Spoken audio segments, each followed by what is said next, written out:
Okay, welcome back to Nerd Supernova. I am your host, Paul Michaels, and my co-host. I'm KJ McDermott. Yeah. Yep, that's me. Alright, so today we're going to go over a few topics. First topic of the day, old article, but I think it's worth discussing a lot. Hulk is pretty much confirmed to be in the next Thor movie. Yes. I think this is pretty cool. KJ, you're more the Marvel guy. I'll start with your thoughts on what do you think they want to do? Where do you think it'll go? Well, I've heard different rumors about it too. Nothing has been confirmed on what the Hulk's role is going to be, although Mark Ruffalo has confirmed that he's going to be in the movie. So we don't know if it's another silly dream sequence. We don't know if it's actually the Hulk. I also heard a rumor that they were doing a different thing where with Asgardian technology, the Hulk and Bruce Banner are pulled apart from each other. So there's the Hulk running around, and Bruce Banner and Thor have to quell him down. And I'm just sitting there being like, all right, we've already seen Thor and Hulk fight. We've now seen Hulkbuster and Hulk fight. Where are we? All right, how many times can you just be like, oh, he's big, he's mean, he's strong, he's gonna break buildings? Okay. It's fun, but to a certain point it gets old. If we always just see, it's I don't know, we can have other strong people show up, we can have other people, I mean, it's interesting the concept of Hulk in space. Yeah. That's Hulk in space!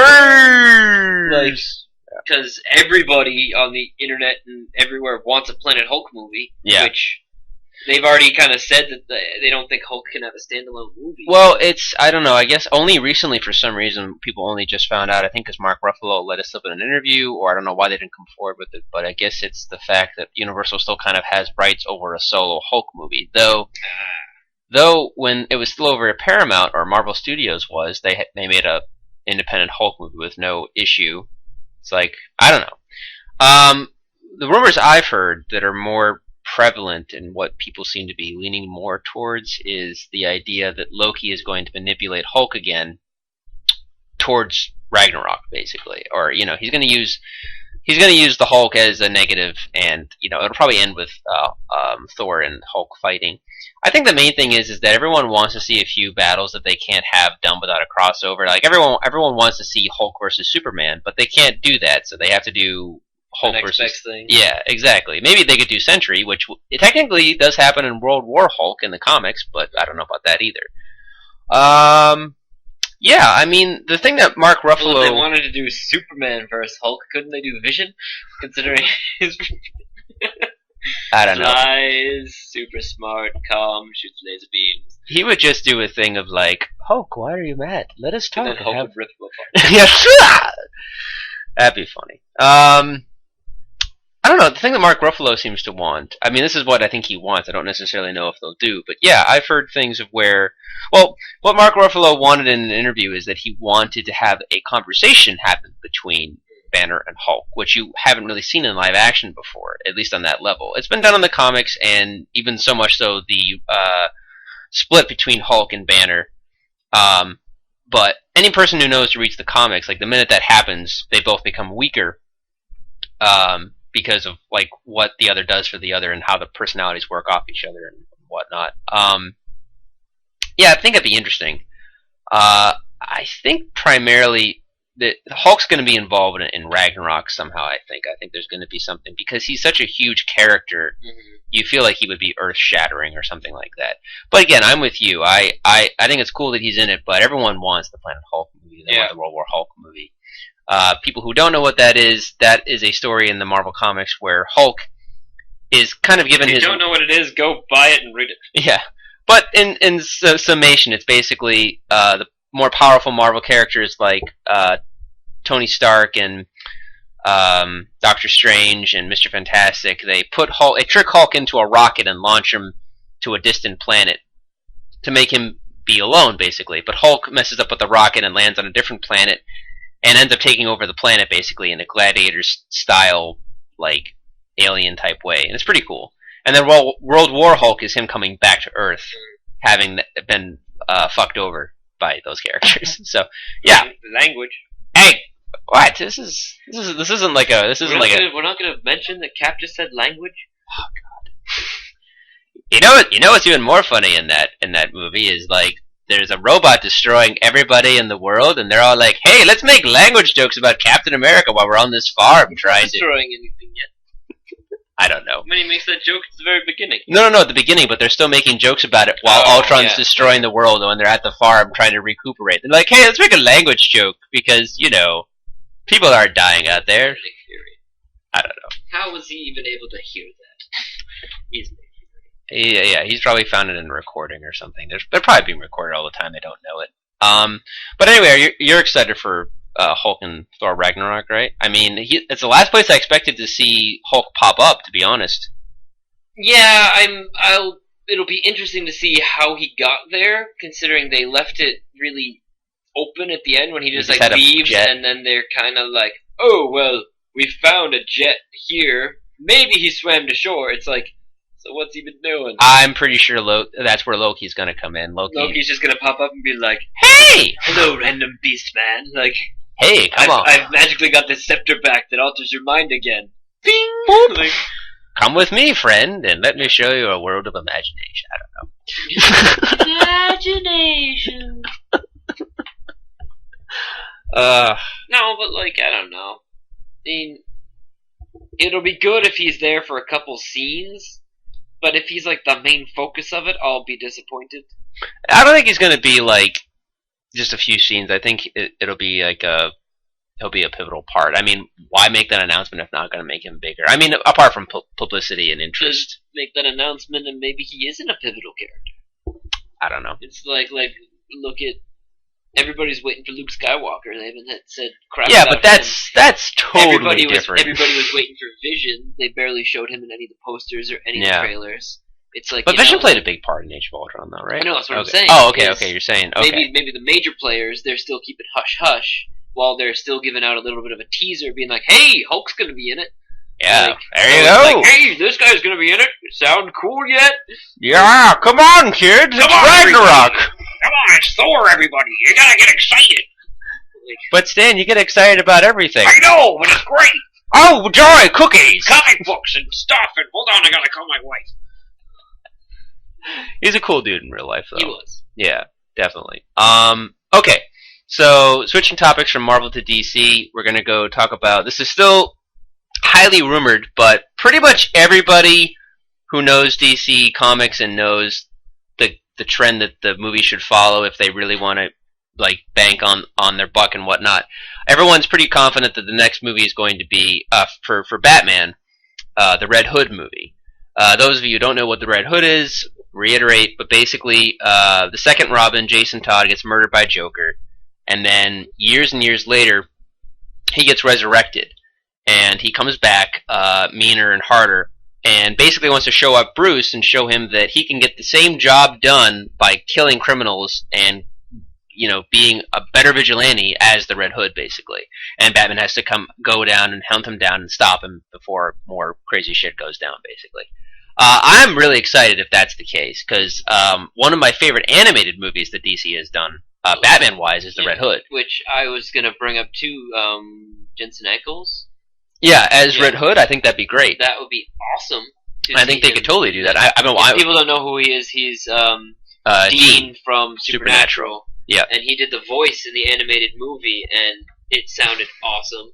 And he's one of those people that could actually pull off the acting role for it, because it is kind of like a tougher Dean. No, it is. I mean, and not even that, like, his age range works too. Like, he could totally have been like a younger dude when Ben Affleck was like being young Bruce Wayne and whatnot. Like, that could totally work. And I think I said to you a while ago, like, it'd be awesome if it does happen. But if they got Jason Ackles to be Red Hood, it'd be sick. I see it. Yeah, no, and I mean, we see any Batman movie, to be honest. Within certain. I mean, hey, we even get kicks. Nipples. Hey, we even get jokes out of Batman and Robin. Although I did buy that movie pack for like $5 that had those movies. Oh God! Come on, everybody out there, like the 4 Batman movies. Come on, you got to get it. You got to buy it. It was 5 Batman movies, wasn't it? No, I think it was just the 4, wasn't it? It was just the original. That's right. It was just the original series, the original first. Yeah, it was the 4. Yeah, for $5. That's $1.25 each. DVD. It's a solid deal. Yeah, but But yeah, Jason Ackles as Red Hood or Jason Todd would be awesome. I also agree too with they had Bryan Cranston voice Jim Gordon in year one of Batman, the animated thing, and I'd like him to be the real Jim Gordon in a movie. I think he'd be perfect because also he's a lot older now too, and he could totally have been like an older Jim Gordon if they needed to do that. But I don't know what they're doing with Jim Gordon yet. I don't know where. Bryan Cranston wants to be Marvel. Yeah, you know what? No. Yes. Well, WB can pay Bryan Cranston good he money. Wants to be Mr. Sinister. Oh, that'd be interesting. I'd be interested to see what that'd be yeah. like. But no. Well, he said that in just a random interview. Oh, I know. Not like. But he could totally play. He could play Jim Gordon in his sleep and be awesome at it. But okay. Either way, what would you most? I mean, you've actually read the Red Hood comic, right? Like I know I have. You loaned me one of them, yeah. I loaned you Hush, I think, but did you? No, Hush was a different one. Oh, Hush was different. Okay, but you read the Red Hood, right? Because it actually wasn't him. It was like Clayface in that one. That was Hush. Oh no, yeah, that was Hush. Yeah. Yeah, okay. I read the Red Hood one. Okay, is there anything particularly from the comic that you would, or I guess an animated movie as well that you would want to see, like particularly? Mainly, I just think if they got those two together, the fight choreography has to be like perfect. I think they're going to do well with that. Like Batman, you have to. Yeah, you have to do it. No, it's just Batman fighting goons is one thing. Batman fighting ninjas, fine, whatever. Batman fighting somebody that he trained himself. Yeah. That knows all of his little tricks, that knows all of his little moves, and is able to counter him as quick as he's able to like fight back. That is what I want to see. Yeah, I think there's three things I'd say four things they need to concentrate on. That, what you just said, the fight choreography. Which I think they said in either Batman vs Superman or in Suicide Squad, we're going to see Robin die. Well, there was some rumor about that. Well, I think I'm not sure how they're introducing Joker. Well, or how much scene, if it's not in one of these movies, what I'm saying is they need to do the fight choreography. They need to show Joker. They need to show Ra's al Ghul, because in the movie, if you know, it's different in the comics. I don't want to get into that right now because that's way back. Yeah, but Ra's al Ghul in the movie is the one that brings Robin back from the dead using the Lazarus Pits. So they need to show Ra's al Ghul, which is a great way to introduce him into the DC extended universe. But again, I'm with you. The main thing, the last thing that they need to show, because again, they're going to probably talk a little bit about the death in the family arc, which is the whole death of Jason Todd. They need to show the warehouse scene where Jason gets murdered by Joker with the crowbar. Pretty much from The Dark Knight, they kind of stole that whole scene. Are you talking about with Two-Face, when Two-Face gets blown up? Oh, yeah. Well, the thing I like about the Chris Nolan films is that they take a lot from the comics. It's just it's always warped a bit, so people don't always catch it. So it's like once you watch it a couple times, that's what I've liked. I mean, even in Dark Knight Rises, they have so many comic book references in that too. It's great. I mean, not just like Nightfall and No Man's Land, but a lot of other stuff. But yeah, either way, I'm excited if that really does happen, and I think it will, because pretty much all the fans and everyone are saying, make Red Hood the next solo Batman movie. Like, catch us all up on where all the Robins are, what they've been doing, what's the rest of cast of characters, like where's Barbara Gordon, where's Jim Gordon, where's Gotham, like not just Batman, but the rest of his entourage, so to speak. And like, but then again, they haven't really, with the exception of shitty Robin in movies, they really haven't touched on Robin. That's what I'm saying. They made like the Easter egg joke about Joseph Gordon-Levitt there being Robin. I think what they could do, it's going to be a 2.5 hour movie, like minimum. I think what they can do is like dedicate like the first hour to all about like what the Robins have been and what they've been doing, death of the family, show the flashback, and then have the next hour and a half be all like the Red Hood story. Be all like the first hour is all build up, all exposition explaining, and then the next hour and a half is all the whole payoff, the whole story. That's how I think I would do it if I had to. But I think it's going to be cool. I think it's a really hard story to mess up, so I think they could totally do it right and do it well. Anything else you wanted to add as far as Batman or anything expectation wise? Like, well, there's also this is a different topic entirely. Just talking about how the Joker is not actually the Joker, but he's actually like. Well, no, we were talking about this before. Yeah. I think if they're confirming the Red Hood movie, that pretty much signifies that this is the Jared Leto Joker is Joker. He is not morphed Jason Todd, which I think is great. I mean, granted, I'm not still a fan of the tattoos, but As long as his performance is good, yeah. I keep saying, judge it when you see it. The look and the pictures I don't agree on, but I'll wait for the performance. If he knocks it out of the park with the performance, and maybe I'll turn a blind eye to the tattoos. The thing is, too, this is the Joker envisioned through David Ayer. We don't know, because again, the Joker's always changing, so we don't seen his nipples, so we know he doesn't have bat nipples. Here's what I think will happen too. I think the Joker, because this will be the first Joker that will last longer than one movie. I think the Joker, just like the comics, is going to change looks with every film. So we're seeing him from David Ayer's point of view in Suicide Squad. He may look entirely different in the Ben Affleck directed Batman movie, and or anything he's related to in Justice League, if he happens to show up there or whatever. He might look different. Who knows?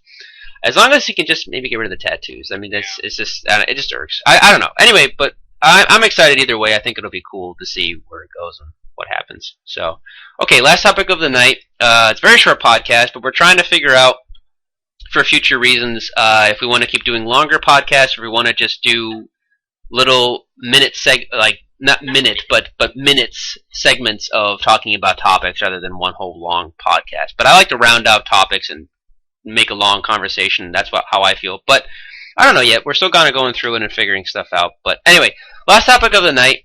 The new James Bond movie just came out, Spectre. We won't be talking about that. I did see it last night. You have not seen it as of yet.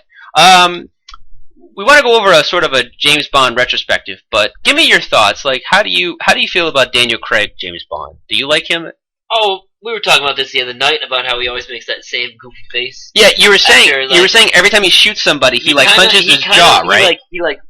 It's his jawbone. You can tell he clenches his jawbone. He kind of squints his eyes a little bit and does that whole you guys can't really see it, but yeah, he always every time he turns a corner and looks at his gun, or he looks up at the camera, he goes the whole ooh.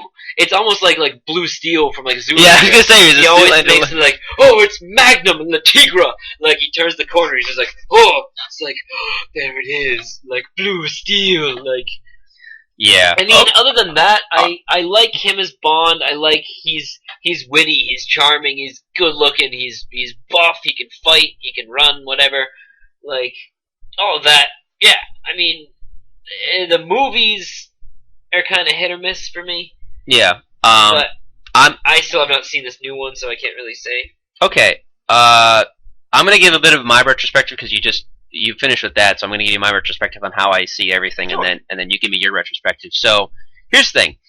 I love James Bond. I think he's awesome. But I didn't get into James Bond until, maybe I think, Oh, you were asking me about Daniel Craig, not about James Bond in general. No, but I'm saying this is part of it. So, I didn't start getting into James Bond until maybe, last year, probably. Or maybe 2013. I can't remember exact when I did the marathon. But pretty much after Daniel Craig's Skyfall came out, I've seen Skyfall. I think it's pretty great Bond film. You are kind of meh about it. You're you didn't think the stakes were high enough or whatever. But when that movie came out, it was the biggest Bond film ever, in decades. People loved the fuck out of that movie. Everybody had to go see it. So I knew at some point I had to watch the movie because I had kind of avoided Bond most of my life. Not because I didn't like Bond or like Sean Connery or anything. It's just I never found time to really watch Bond. I never got into it. I knew there were too many movies to catch up on, and I was whatever, I'll leave it. And there was always marathons on TV. I always missed out on them. But after Skyfall came out, I was all right, I guess I'll have to just check this out at some point. So before I watched Skyfall, I watched all the Connery ones except for maybe Never Say Never, which isn't even really canon, I guess. And then I watched Majesty's Secret Service, the George Lazenby one. I skipped over Roger Moore and Timothy Dalton, went right to GoldenEye, and then I watched Casino Royale, and then I watched Skyfall. But I'm with you as far as Daniel Craig is concerned. It's hit or miss, and it's not his performance. I think he's morphed really well into a Bond. But for me, I don't particularly care for Casino Royale. That was the new origin of Bond, pretty much, or the new. It's based off one of his first books, but I don't know. Casino Royale for me is an okay movie, but it's not a good Bond film. It's pretty much they watch the Jason Bourne films. See, I like that one more than I like Skyfall. Really? Yeah. Okay, well tell me why. Can you tell me why you liked it more? It seemed like more of a spy film. Really? To me, even though he's playing poker for most of the if he's undercover for all of it. I know. What you miss is like he's doing it to get into like the inner ring. No. I understand the point, I but know, like, but like that to me is more spy and espionage and more James Bond, like infiltration, finding out who's running shit, go and kill him and stop him, than to just be like security guard for fucking mum there. I don't know. Okay, like, so well for me, like what's interesting is that like I guess when I look at Bond, like because I also like I said like I marathon pretty much like GoldenEye and then like the Sean Connery stuff and Majesty's Secret Service. Like it's all for me. It's like formulaic, but it's always a little bit different. Like for me, every Bond movie is more about him like globetrotting and going all over and doing his stuff, nailing the lady, beating up the bad guy, blowing up the layer or whatever, and then going on. Destroying the beautiful car. Yeah, exactly. We were just watching a video about that earlier tonight. It was like a joke, but yeah, like that's like it's formulaic, but it's kind of like it works. I don't know, like and it can go to all levels of like overly campy to like really serious, but either way, like I mean, not every Bond has to follow that exact formula. One of the reasons why I love Majesty's Secret Service, and spoiler if you haven't seen this 40-year-old movie, but at the end of Majesty's Secret Service, he marries the Bond girl, and he's all happy and excited, and then he's hanging out with her in like the mountains or someplace in a car, and Blofeld drives by with his henchmen, and they do a drive-by. They shoot his wife, and the wife dies, and it ends with Bond like being all sad, like oh she's just sleeping, like he knows she's dead, and then it just ends. That's it, and it's like that's different and that's new, and I don't mind that so much. It's like a different take, but it's like. I don't know. Casino Royale for me it felt more like the Bond people had watched the Bourne films and were like James Bond should be more like this, and I just didn't like that. I just thought it was like it was too much of him trying to be. Now, granted, like you can make the excuse that it's him like starting out, so he's not Bond yet. He's becoming Bond, kind of like Batman Begins, where he's becoming Batman. He's not the Batman yet, but. At the same time, I had issues with that, I guess. But I guess that's why I enjoyed Skyfall more, because it felt more like a Bond movie, where there was the bad guy, there was the giant secret lair. The Bond girl did not make it, but it was kind of cool in the way it was done. That, like, them having to shoot the glass off the girl's head or something was pretty intense. I don't know, I guess I just like the villain more, too. But, Spectre is really cool. It's, I think Skyfall is better, but Spectre is interesting because it does kind of it's still like a Bond movie, but it does try to connect everything. It's actually been trying to connect all of the Daniel Craig films up to this point to make like a point, basically, like rather than don't. No, I'm not stopping you before you. No, I'm not spoiling anything. I'm just saying like it does like this thing of instead of just because before Daniel Craig's Bond, pretty much more or less. Every Bond just kind of starts a new adventure. There's some continuity of like overlapping to like another film, but for the most part, it's just like it's just like one new adventure after the other, one new girl after the other, pretty much. So like I give them credit for trying to do that and bring that together. So that's why I liked Spectre. I thought that was pretty cool. But I don't know. Casino Royale just doesn't do it for me, I guess. But but Skyfall for you didn't like it because he's more of like a bodyguard, pretty much for the most of the movie. Well, yeah, he's a lapdog. Lapdog. Well, I mean, in a sense, he always is. Though. I know, but he's usually off on his own doing what they give him the orders. Yeah. They give him the mission. He goes and he does it. Yeah. In this one, he's like private security for M like the whole time, like because he's like, I gotta protect her. He's like, I'm gonna come back just to protect her. And now I'm gonna steal her away and drive her away in a car to protect her. Now I'm going to take her to my old house to protect her. And even when he's going after Silva, he's only going there because she sent him there, pretty much. But it's like, well, I mean, that's every Bond film, but still. It just seemed like a one-man grudge revenge movie. It wasn't like what was at stake. He just wanted to kill her. Yeah. He wanted to like kill her, and then everything got in the way, and he had this elaborate plan to kill her because she was hard to get at.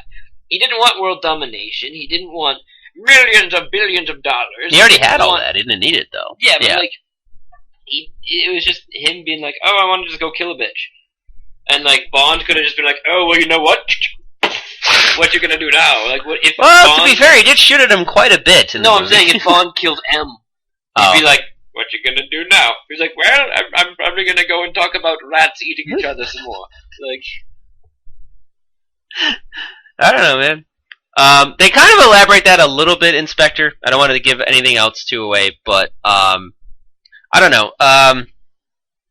Yeah, I can understand that. I can understand that. I mean, again, that is. And you really think like the Home Aloneing the house is very James Bond? No. It's like, oh, we're gonna crush up glass and like have like the glass fall in them. No. I would say we got nuts and bolts. Let's make a nuts and bolts bomb. I would say afterwards, like when the house is falling apart and in flames, and then like the stuff that happens after that, like him running through the fields and like fighting those guys in the lake and shit. That was more James Bond. What the thing that got to me wasn't the Home Alone. It's fucking M who works in espionage and the fucking groundskeeper who knows how things work, like in the land at this point, as well as daytime and nighttime. And it's like, okay, we just left through this secret passageway, away from the bad guy who's trying to kill us. Let's use a flashlight in this dark field so that won't cause any sort of attention getting whatsoever.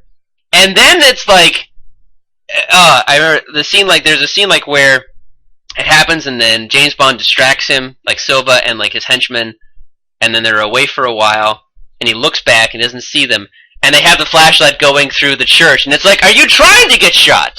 I just think you're trying to get shot at, or you're senile. That was my only real issue with that. That was actually her suicide note. She wanted to die. She's like, I want to go. This is ridiculous bullshit. The groundskeeper kept telling her, even throw the batteries away, and she was like, oh, I got other ones. Like, reloaded it. Like, yeah. Okay, so, but for me, watching, like, basically, I played catch-up with James Bond. And I love James Bond. I think James Bond is cool. But I didn't grow up with James Bond. You kind of did. You said it was kind of like a Thanksgiving thing. You want to go into that, or you want to go into, like... Well, I always just... Our family would always get together and watch movie marathons and different things. So it was always different movies at Thanksgiving. Because we would all just get there and everybody is lazy on Thanksgiving. Oh, of course, yeah. Like after you eat that much, you're falling asleep, and you're just like, oh, let's just put on a movie, and like, we'll just watch a movie. And for some reason, I always felt like James Bond or like action movies were always like the thing to watch, and we would watch them. Yeah, there's so many of them. There's a bunch of other movies that we would like watch on like Thanksgiving. Was there any other? I mean, was there any James Bond film that like stuck out for you? Like one that you really liked? Not really. No, are they all kind of the same for you? Well, the thing that I'll say about James Bond is that he's so iconic that he's inspired so many other parodies and so many other things. Or even better versions like Indiana Jones, if you want to. I mean, if you want to be honest. Really, he was Indiana Jones. Well, kind of. Okay. So I thought it was based off of some other. Well, Indiana Jones, from what I know, came from the idea of Spielberg and Lucas. Well, Lucas mainly, but basically the wanting to reiterate the serials that they saw as children. You know, every week basically, where the guy would go over the cliff and then not go over the cliff and then find like the idol or something like that. That was the whole point. But Spielberg, I was talking about more like Naked Gun. Oh yeah, but I mean, there's been those movies. Austin Powers. Austin Powers before. Yeah. And I don't know. He's just become such an icon that like you can make a spy movie and everybody's gonna always relate it to James Bond. Yeah, that's very true. Like you even said Born Supremacy earlier, like you were relating Born Supremacy to Bond, or vice versa. But it's like the standard for spy movies. Well, it's just my complaint was that, or like Kingsman, all the jokes that they make. Well, Kingsman, we're not James Bond. Like, well, Kingsman is intentional, but like, my complaint was that Bourne is Bourne, and Bourne can be Bourne, and that's fine. But it's like when Bond tried to be Bourne, it's like, no, don't be Bourne. There was complications and he had to be a C-section. Gross. But you know what I'm saying. Like, it's whether, like, no, you're Bond, and you can still be Bond in a modern era. You don't need to necessarily be Bourne. Like, that's how I felt. But and then he was aborted. Sorry. They're Lord. Too easy. We're gonna hear it. We're gonna get letters. No, actually, no. I'd love to get letters because that means someone. That means somebody was listening. yeah, exactly. All right, I think we rounded up everything. Do you have any other closing thoughts about Bond or Marvel or Batman or anything like that? Are you all good? Are you all set? I'm all set for now. Okay, well, I'm gonna go later to. I got a bunch of Bond movies that I bought myself because they're not my friends. So I have I got Thunderball and Goldfinger and Skyfall. I still need to get Russia with Love And They Only Live Twice, and I have Majesty's Secret Service. I'm going to watch that, and then I think I'm good. And then I'll just check out some of the others later at some point. I definitely need to catch up on Roger Moore Bond, but I kind of skipped him because he was very campy. But I've heard there's a few good ones of his. So anyway, that's all I got. So I think we'll round up this podcast with that, and that's about it. Yeah. All right. All right. Good night, everybody. Night, everybody. Here, hold on.